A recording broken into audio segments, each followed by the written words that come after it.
Whether you're in England, Wales, Scotland, or Northern Ireland, this election is about one thing: the future. COVID shut down our economy and threatened our NHS. The war in Ukraine pushed up energy bills and inflation. Over the last year and a half, it's been my job to fix those problems.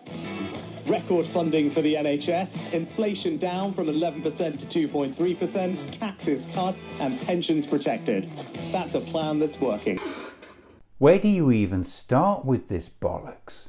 COVID shut down our economy and threatened our NHS. The war in Ukraine pushed up energy bills and inflation. Once again, the Prime Minister takes the public for fools by deliberately avoiding Brexit in his list of things which have battered the UK's economy, right in the middle of a news and data deluge on how Brexit is battering the UK economy.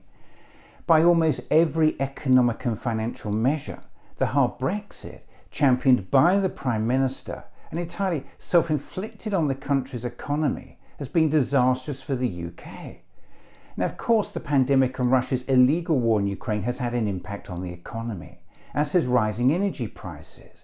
And yes, those are issues the government had no control over. But Bloomberg has calculated that Brexit is costing the UK a staggering £100 billion a year in lost output.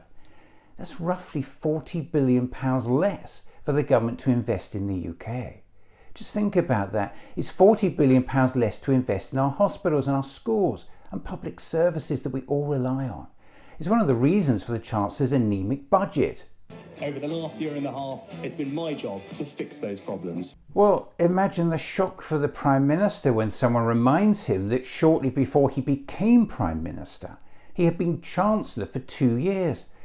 And he'll fall off his chair when he finds out that that means he was in charge of managing the economy. Inflation down from 11% to 2.3%. Heaven help us. When inflation started to accelerate in early 2022, then Chancellor Rishi Sunak couldn't wait to attribute the rise to global factors. Now he's actually claiming it as a success for government policy that it's come down. By now, even Larry the Cat knows the job of cutting inflation is for the Bank of England. So any suggestion the government is responsible for it falling just insults the public's intelligence. Record funding for the NHS. When adjusted for things like inflation, population growth and ageing, the NHS budget has fallen in real terms.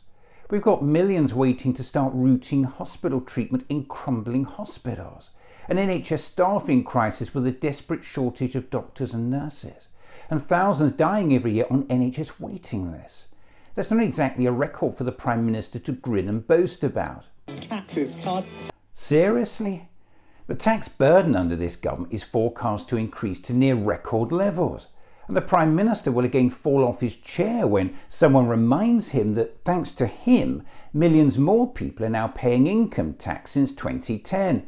Don't just take my word for it. You made millions pay more in income tax by changing the thresholds. And more adults than ever are now paying higher rate tax.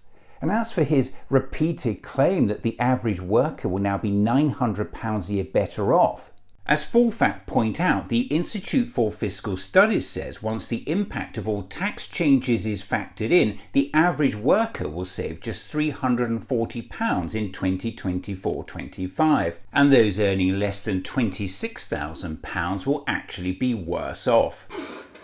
That's a plan that's working. Never in living memory have families got so much poorer over a single parliament. We've now got record numbers using food banks, including nurses, teachers and even police officers. We're just seeing the biggest rise in absolute poverty in 30 years. Millions are now living in poverty and destitution. That means they can't even afford the most basic living essentials. Does that sound like a plan that's working? That's the choice of this election. Well, no arguments from me on that one.